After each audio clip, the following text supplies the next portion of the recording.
Hello, I'm Bernard Hickey from interest.co.nz and welcome to a housing report brought to you in association with ASB. Today I want to take you deep inside some figures the Reserve Bank produces on mortgage approvals by banks. Now when you go to buy a house, typically you get a pre-approval from a bank, or once you've found the house you want, you go to the bank and see if you can find out how much money you can borrow, and the bank will give you an approval. Now, not every approval turns into a loan, but it's a very early indication of what's happening in the housing market. And the Reserve Bank started putting out this series last year to try and give itself an over-the-horizon view of what's happening in the economy, given that the housing market is such a strong driver, not just in activity in the construction sector, but also in consumer spending, given that we love to spend money we don't have, but we think we have in the value of our homes. And of course banks too are lending on top of these mortgages for people to go and buy boats and cars and flat screen TVs and go on holiday. So mortgage approvals sounds like an interesting number to follow, and we've been following it.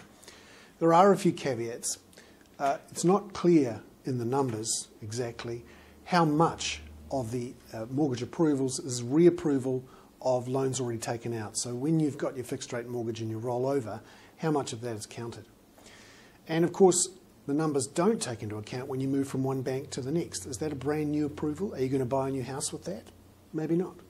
So there's a few things to watch out for, but we've got a long enough series now to be able to see that it is quite a reasonable predictor of what happens in the housing market.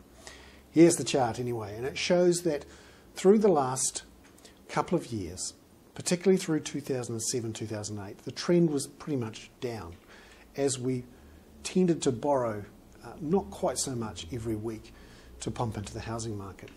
Now you'll see here there was a blip up in November and December of last year. Now we think there was quite a bit of activity in the housing market as people moved from one bank to the other, but also as they broke their mortgages. That may have had some effect. There was a big drop obviously for Christmas, people stopped getting home loan approvals then, and then there was a bounce up through February, March. That appears to have had an effect on the housing market. But, interestingly, in the last couple of weeks, those mortgage approvals have started to drop off again. Now, this may just be because it's winter, and we're just not that keen on buying houses when it's wet.